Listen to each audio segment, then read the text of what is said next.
Welcome to the nation's spectator track Wakefield Park Raceway for round number 2 of the 2017 Australian Formula Ford Series.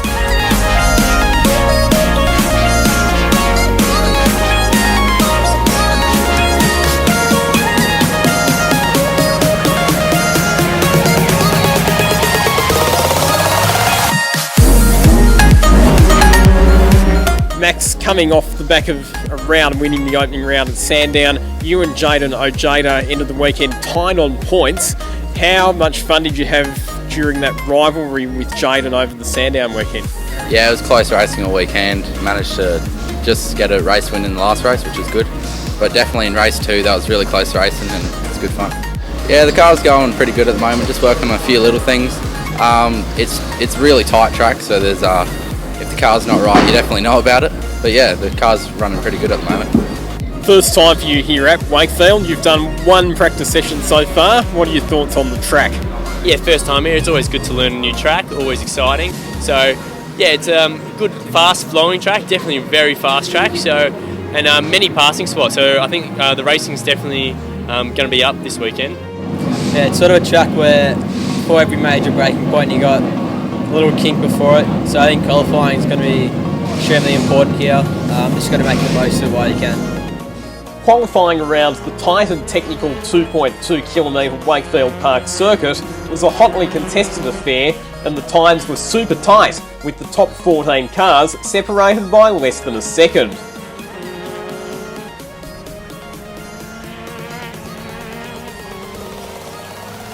Aboard the Anglo Motorsport Van Diemen, Josh Ben surprised his Kent class rivals with pole position on debut. Session was good. We felt, well, the car was really quick. Found that probably everything pieced together really well in that lap. We had a few quick laps as well, but nothing compared to the lap that we set. It was great. In the Duratec class, Hunter McElrea became the first New Zealand driver to take a national Formula Ford Series pole since Mitch Evans in 2009. Yeah, thanks very much. It was a really good session. The boys at Sonic gave me an amazing car as usual, and once I found some clear track, it was just about putting it all together and grab the pole. So really happy with that. I spent a little bit, finding a gap because I was a fair bit down the order for the quali grid because we had a bad race 3 at Sandown. So we managed to, get clear space, and once I felt the tyres up to temp and I was happy with where I was at the track, I just put my head down and set the lap. McElrea was just 0.04 of a second faster than his Sonic teammate Max Vidot, while reigning New South Wales champ Jet Bennett was 7th, and female racer Courtney Prince completed the top 10. In the Kent class, Queenslander Mitch Madron had the fastest time but was relegated to 3rd spot due to an infringement, so Josh Ben and Keith Brennan made it an all-Anglo Motorsport front row. One driver taking the fight up to the factory teams in 2017 is Zach Soutar, and we asked the Melbourne privateer about the challenges of running a standalone operation. It's tough in a way because you don't have the sort of teammate to sort of look at their data or compare data, or you don't have the sort of experience behind you when you go to different tracks about the best way to drive that track or set up and things like that. But in saying that, it's good to do it yourself because you learn how the car works, you learn about suspension and how to make the cars go fast, and you have more of an idea behind the setup, which is good for driving, I think. You know what I mean? You can understand what's going on. So yeah, but in saying that, we've got Andy Mackey, who's a pretty experienced operator. He's come over from Europe and running his own team over there, so he's on board helping us. So it's not we're not totally in the dark. So race 1 was conducted over 15 laps, and Nathan Hearn made a blinder start while Lachlan Gibbons stalled on the grid. Vidot got the jump on his teammate McElrea, and Liam McClellan was charging forward.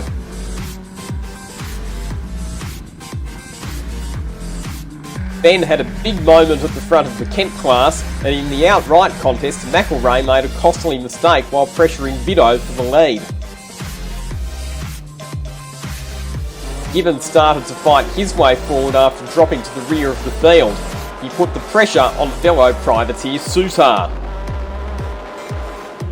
Madron pulled clear in the Kent class lead, but there was a four-way battle for second between Ben, Brennan, Dan Holohan and Shane Bomer.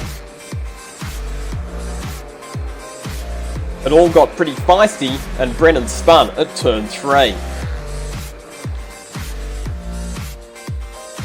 Brett Francis Racing driver Cameron Shields was on a charge, passing Jaden Ojeda to second place.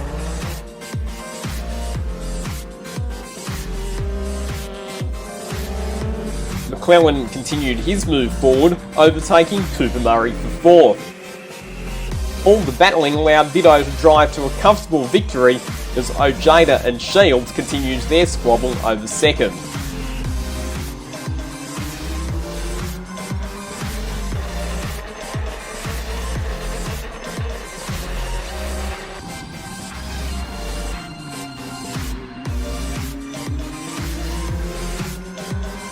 After the race, we spoke to Lachlan Gibbons and Cameron Shields. Did the classic silly racing driver thing and managed to stall it on the grid, which is a big no-no, but look, it's one of those things. They changed the clutches for this year for the series, so I haven't done a race start on that clutch before, so it was first time, little error, but I recovered well from it. I mean, we got back up to 10th after going back to 19th on the start, so we're happy with the result. It was very close racing. They come through from the start at 5th position and make my way up to 2nd. It was very close. So with the new rule brought in now, that blocking isn't allowed throughout the race. It certainly made it very challenging, but I think it played in my favour a little bit and helped me get up to where I did. Now starting off the front row for race 2, I'm really hoping I can keep on pushing on for the lead and try and get my first National Formula Ford win. And that is our main goal this weekend. We really want to try and achieve that, so hopefully next race will be the one.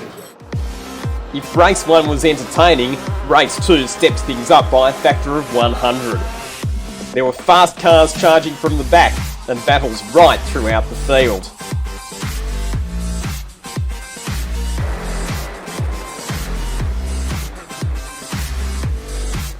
Cameron Shields looking down on the inside at turn 2, deep. They both go under brakes. Four-way battle for the leaders. Vidot looks to come back down the inside with a nice move on Cameron Shields at the official to recapture the lead as they complete lap number 2. Oh, and almost a bump between our two leaders. They have made contact as well. And it's Cameron Shields who comes off second best.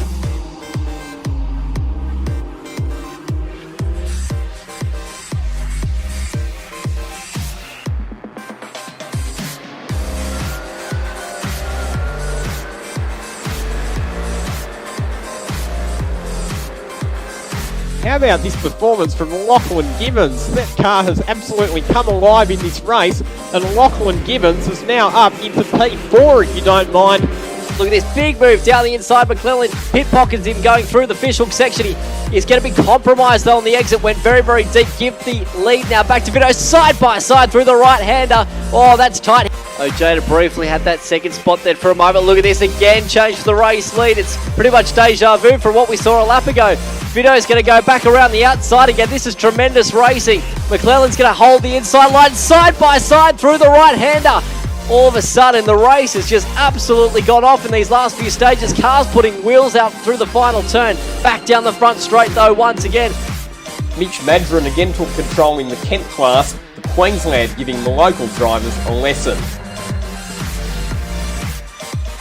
The intense fight for the lead continued, with more and more drivers joining the freight train. Up the front, it was Vidot versus McClellan, and McElrea had stormed from 18th on the grid to 3rd. Those two cars side by side into turn number 9. Vidot brakes, slows it up at the apex, just checks up the momentum of McClellan, but McClellan still will have the overlap. He is now a genuine contender for the race victory. It's still on between the leaders. McElrea to the lead as Vidot gets forced wide by Liam McClellan at turn number 2. Wow, I'm lost for words. That is insane racing. So here comes McClellan down the inside of the Fishhook section, runs it very deep, holds it up in the mid-corner, and he slid in front of McElrea, now takes over the race lead, but McElrea might be half a chance by the time they get to the final corner. Not even then, and here comes Vidot now, down the inside. It's going to almost be 3 wide, but doesn't quite make it work though. 2.2 kilometres of racing to go in what has been an epic, enthralling Formula Ford race. The two Sonic cars almost come to blows on the main straight. Hunter McElrea almost putting his teammate Max Vidot in the grass. This is going to be one of those classic Formula Ford races that comes right down to the last corner of the last lap. Oh, Lachlan Gibbons gets turned around. What a shame after such a great performance for him up to that point. A drag race to the line it will be between the two Sonic Motor Racing teammates. Vito looking for the slipstream, he'll pull out at the last minute, and in the end it is 0.07 of a second that Hunter McElrea takes the win by 18th on the grid to first place. What a drive in one of the most amazing Formula Ford races you'll ever see. The officials relegated McElrea to 10th for a driving infringement, handing Vito another win. After the race 2 thriller, the paddock atmosphere was thick with anticipation ahead of the final. So here with Max Vito starting on pole position for the third and final race for the weekend. 2 race wins so far. Max, how are you feeling? Yeah, pretty good. It's been close racing all weekend. So pretty keen. Any car setup changes for this final race? Yeah, it was a bit taily in that last one, so just gave it a little bit more rear grip. But yeah, should be good. Good luck, go well. Thank you. A slow start from Vito allowed McClellan through to the lead. A bit wide goes Liam McClellan at the official. That allows Jordan Boys up on his inside. The two cars will go side by side into turn number 9. McClellan slowed it up at the apex and that checked up the rest of the cars behind him. Again, as they complete the second of those laps, it's Liam McClellan who's just broken away a bit from Jordan Boys. When I say broken away, it's still only 0.4 of a second. The consistent Cooper Murray became involved in a dice with Jordan Boys for second. Then, drama at the fishhook, and the safety car was deployed.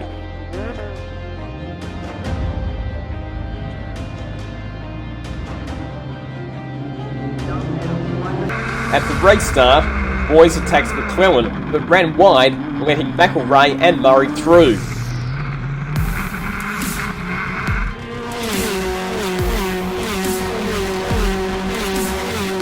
And Hunter McElrea down the inside of Liam McClellan at the fishhook. McElrea gets the number 14 car back to the front. Here comes McClellan looking down the inside of McElrea, gets the job done by the time they get to turn number 2. So once again, a change to the top spot between the pair of them. Landron again pulled away in the Kent class, with Ben and Brennan battling for second.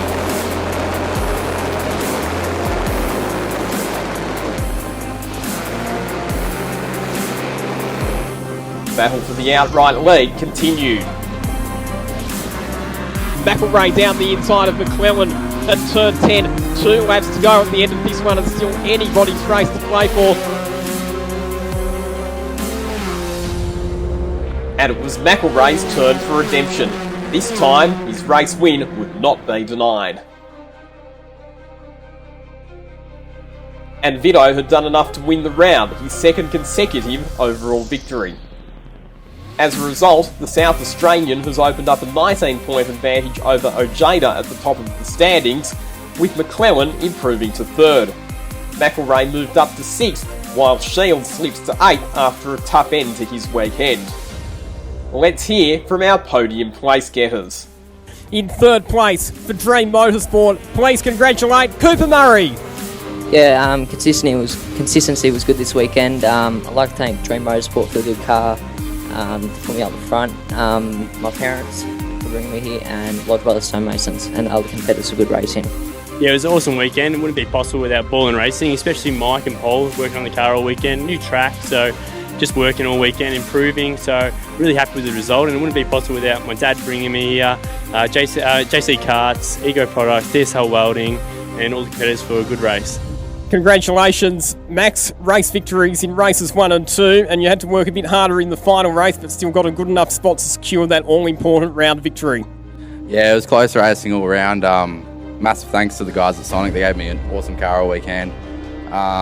These guys for good racing. All my sponsors, High Tech Oil, Snap-on Tools, and Bob Jane. And yeah, moving points to the next round, which is good. Off to Winton for round number 3, which is one of the circuits that you test at, and supporting the supercars. You excited about that opportunity? Yeah, that should be a good meet. Obviously on TV that'll be a bit different, so yeah, should be good. Congratulations, jump up onto 1st place on the podium. Ladies and gentlemen, please join me in congratulating your Australian Formula Ford Series Round 2 podium. That concludes all the action from round 2 of the Australian Formula Ford Series. See you at Winton for round 3, supporting the Virgin Australia Supercars Championship on the 19th to 21st of May.